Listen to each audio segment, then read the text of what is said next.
Selamat siang para pemirsa Petisi Ali dimanapun berada. Hari ini kita kedatangan tamu yang sangat luar biasa sekali ya, spesial ya. Ini eksklusif loh, ini beliau ini bisa tampil di podcast kita karena kesibukan beliau sangat luar biasa ya. Dan kita memang mengejar beliau ini ke Bandara Udara Halim Perdana Kusuma, bukan di Karang-Karang gitu, benar nggak Bang ya? Iya, iya. Tak lain tak bukan, beliau adalah Joshua Sinambela. Beliau adalah salah satu ahli ITE dan kepakaran beliau di bidang ITE ini tidak diragukan lagi. Banyak pandangan-pandangan positif beliau terkait dengan teknologi maupun perkembangan sosial terkini ya.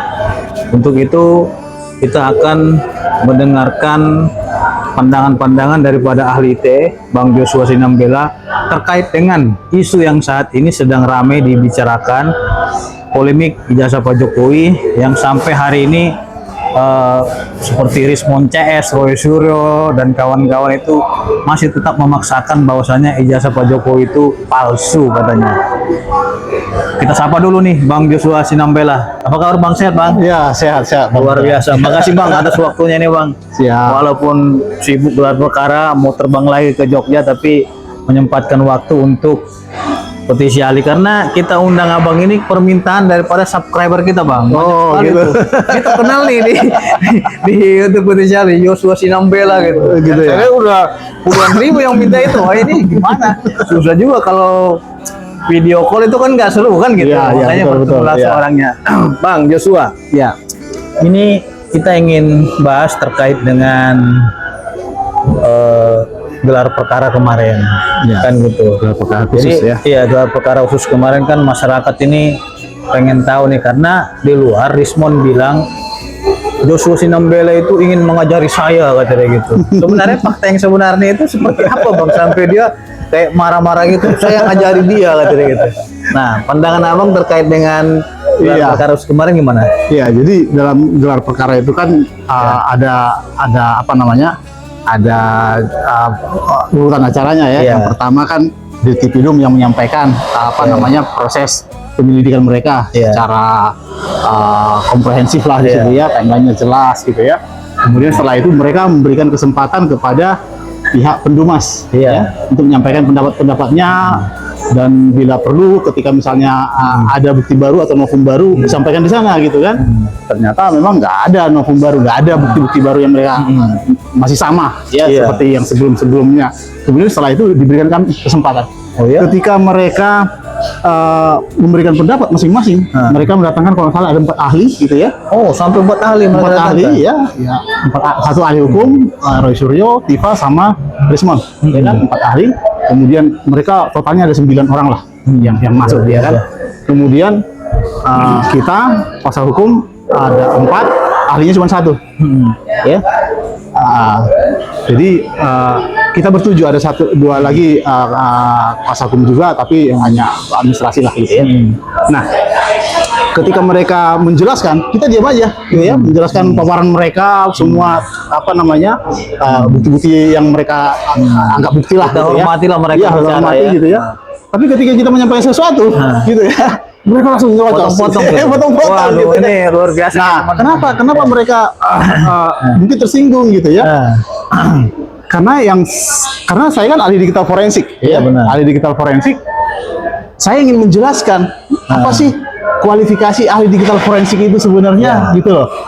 Sebelum kita masuk ke materinya, Iya. gitu ya, substansinya, Iya. gitu ya. Baru menjelaskan bahwa kualifikasi akademik harus seperti ini. Udah langsung di seolah-olah menyerang pribadi mereka lah gitu ya. Oh, Karena gitu. kan Kita hanya mengedukasi, menjelaskan terkait mau dengan menjelaskan ya. itu langsung dipotong. Akhirnya si ketua yang memimpin itu juga Iya. mengikuti lah. Jadi kalau bisa langsung substansinya aja lah gitu ya, dan yang baru. Nah, disitulah mungkin mereka merasa mengajari segala macam karena memang mereka bukan ahli digital forensik, ya kan? Iya. Ketika mereka ahli digital Rekam forensik, jejaknya bukan digital forensik. nggak ada hubungannya sama digital forensik. Oke. Apalagi metode yang mereka lakukan itu tidak sesuai prosedur digital forensik, ya kan? Nah, digital forensik yang benar itu harus menganalisis objek original source-nya, Original sumber source. aslinya. Kalau sumber aslinya analog, ya analognya. Oke. Gitu kan? Kalau sumber aslinya memang digital, ya digitalnya. Dan itu juga harus dicari di mana otentiknya, di mana yang aslinya. Gitu Oke ya. Bang, ini kan yang mereka teliti ini kan dari medsos katanya dapat daripada Dian Sandi katanya. Apakah itu dari medsos itu bisa dikatakan original source?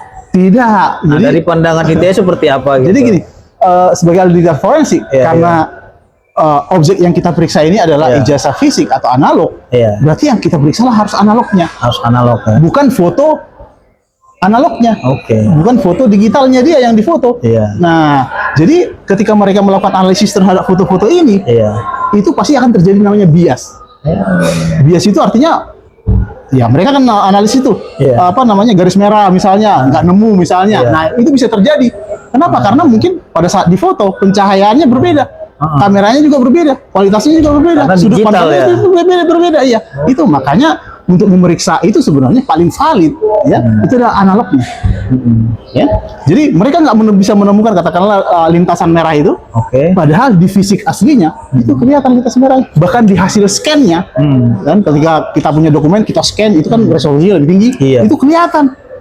Ya, kira-kira seperti itu. Jadi, nah mereka membuat asumsi seolah-olah ini tempelan ya kan?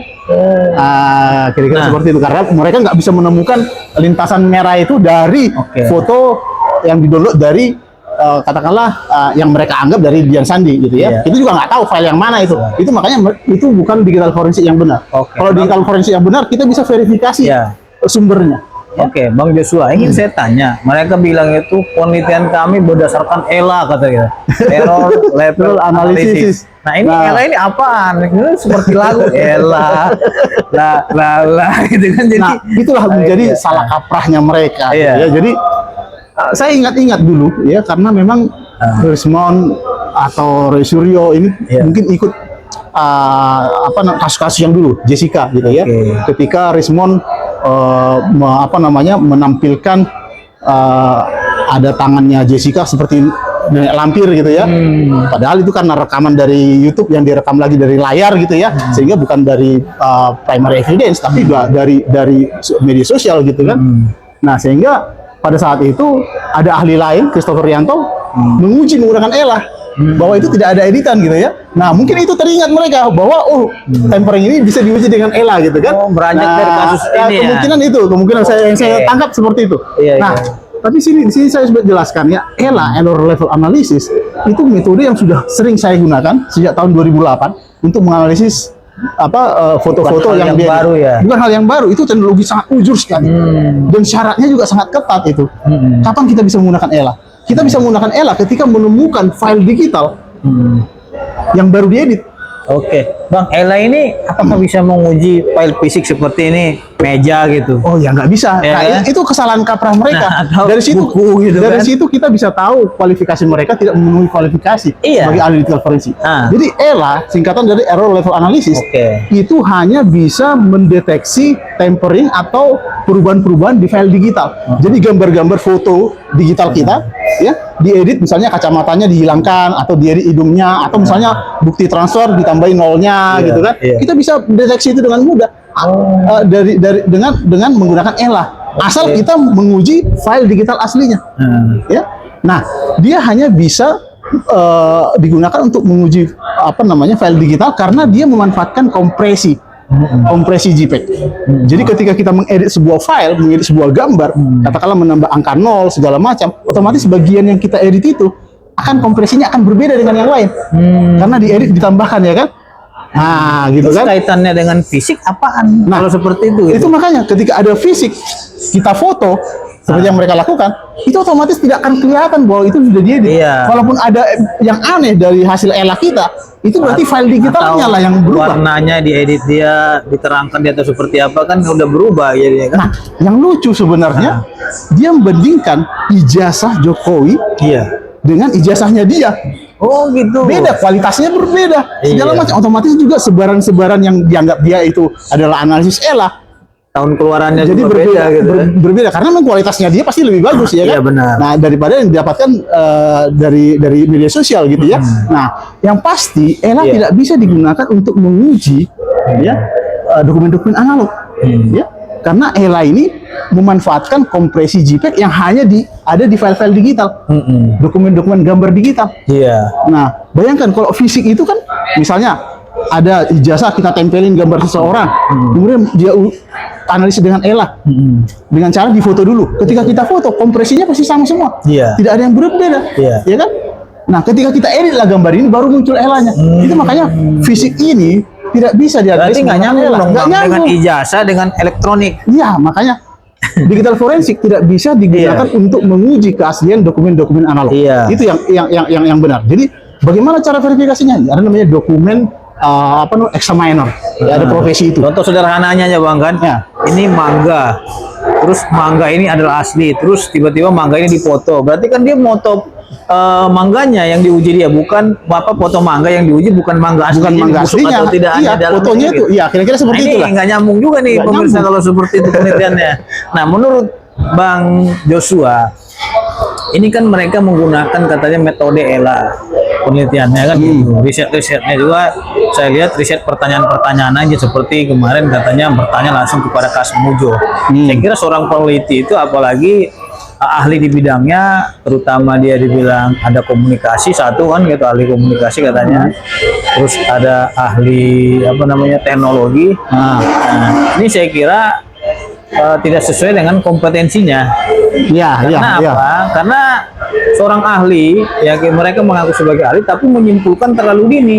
Iya, betul. Pandangan daripada Joshua Sinambela, apakah seorang ahli itu dia meneliti langsung dia konferensi pers, boleh nggak seperti itu etikanya gitu? Ya nggak bisa. Jadi kalau kita melakukan kajian ilmiah atau yang kita sebut pemeriksaan digital forensik gitu ya, kita mengumpulkan data-data dulu. Oke. Ya, data-data dulu, melakukan analisis dulu gitu ya, sampai akhirnya menghasilkan kesimpulan, ya kan? Nah, kalau mereka kesimpulan dulu, kesimpulan Berbalik dulu, ya, baru mencari cari data. data-datanya lagi. Nah, itu udah pasti peneliti abal-abal. Tidak ada pengkaji ilmiah yang seperti itu. Ya? Aneh juga ya. Nah, iya, mereka udah menyimpulkan dulu, baru dicari buktinya. Jadi itu yang Oke. disebutnya cocokologi atau pembenaran. Jadi mereka lah cari pembenaran-pembenaran. Ketika misalnya deskripsi itu tidak ada tanda tangan, berarti nggak sah semua. Kan Kayak mereka gitu ya. nggak ada bukti Bang, karena katanya minta ditunjukin dulu aslinya katanya. Nah, terus mereka udah menyatakan palsu. Pasti. Makanya akhirnya mereka jadi dugaan fitnah kan? Iya. Nah, itu pasti, dan itu yang sekarang lagi dikejar ya. Jadi ada konsekuensi ketika orang menuduh seseorang ya, dan itu dengan apa istilahnya, dengan gaya-gaya seolah-olah dialah kebenaran itu, padahal dia tidak tahu, dia tidak punya apa-apa sebenarnya, tidak mengetahui apapun gitu ya terkait dengan ijazah itu. Dia nggak tahu fisiknya, nggak pernah lihat, langsung dianggap palsu. Ya kan, hanya berdasarkan asumsi-asumsi, pengalaman Bambang Tri segala macam, dokumen-dokumen yang nggak jelas, ya. Padahal sudah ada lembaga yang memverifikasi, lembaga yang mengeluarkannya sudah memverifikasi bahwa itu asli, ya. Bahkan ditambah uji puslapor yang menyatakan itu identik. Apalagi yang kurang kira-kira? Nah, itu masih dibantah. Artinya apa? Apapun yang kita bilang itu pasti akan tak dibantah, karena mereka punya kebenaran sendiri. Iya. Ya. Kira-kira seperti itu. Oke, dari pandangan seorang Joshua Sinambela, ini kan pertama mereka meneliti ijazah. Nah, Setelah ijazahnya juga mereka nggak ketahui, mereka katanya meneliti skripsi. skripsi, betul. Setelah skripsi diteliti lagi KKN-nya. Betul. Setelah KKN diteliti lagi pasar pramuka. Pasar pramuka ada Jadi pembimbing ada segala macam. ketidakkonsistenan dalam penelitian di sini. Yang menjadi pertanyaan masyarakat di sini, pertanyaan publik juga bertanya, sebenarnya yang mau mereka teliti ini dari sudut pandang Joshua Sinambela itu apa? Apakah skripsinya kah, ijazahnya kah, KKN-nya kah, dan terakhir mereka meneliti wajah Pak Jokowi. Katanya ada iya, percak fotonya. putih gitu. Ini ahli seperti itu seperti apa gitu loh pandangannya. Itulah ya, orang-orang yang waras itu udah tahu bahwa mereka itu udah di luar waras gitu ya. Di luar waras. Iya kan? Iya, ya, nggak logis lagi gitu ya. Dari Itu namanya secara cari kesalahan juga ya. ya, jadi hasilnya mereka mencari pembenaran-pembenaran yang menurut Oke. mereka itulah sebuah kebenaran mereka ya. Iya. Bagi kita kan itu pembenaran, itu hanya asumsi-asumsi saja gitu ya. Iya. Ya, jadi ketika ada kejanggalan-kejanggalan itu dianggapnya menjadi bukti bagi mereka. Kira-kira seperti Oke. itu. Jadi misalnya Kasmujo, kemarin Pak Jokowi bilang pembimbingnya ini, gitu ya, Pak Kasmujo. Ternyata nggak ada di sebagai dosen pembimbing akademik segala macam. Dianggapnya, wah ini pasti salah, ini pasti penipuan segala macam gitu ya. Padahal maksudnya sebenarnya karena memang Pak Kasmujo aja yang masih hidup, ya kan? Kemudian dia masih ingat bahwa memang Pak Kasmujo itu dia pernah mereferensikan bukunya gitu ya, dan seterusnya. Jadi dia ada di referensi dari skripsinya sebenarnya. Ya. Jadi mungkin dia berkesan dan pernah juga dibimbing karena dia pembimbing akademik ya kan, bukan pembimbing skripsi memang gitu ya.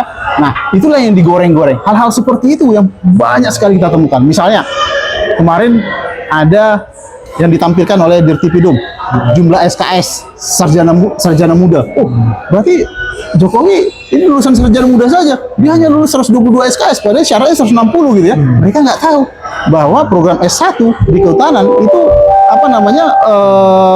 aturannya memang seperti itu. Kita harus menyelesaikan sarjana muda dulu baru mengambil program sarjana atasnya. 40 SKS lagi gitu ya. Nah, itu yang mereka nggak paham. Bang Joshua Sinambela, ini yang dilaporkan Pak Jokowi itu kan bukan hanya kasus pencemaran nama baik dan fitnah. Ya. Tapi ada pasal 32 dan Ya, pasal 35 Undang-Undang ITE terkait dengan pengubahan data elektronik yang seolah-olah asli dan sudah direkayasa. Ya. Artinya tidak otentik lagi dengan aslinya. Ya. Kan gitu. Dari sudut pandang hukum dan dari sudut pandang ahli digital forensik, orang yang mengubah digital ataupun merekayasa, kita katakan tidak sesuai lagi aslinya, apakah itu merupakan bentuk pidana? Nanti akan dijawab di segmen kedua. Petisi ahli patriot sejati, petisi ahli pejuang hukum abadi, petisi ahli pendekar keadilan, petisi ahli pembela hak hukum rakyat.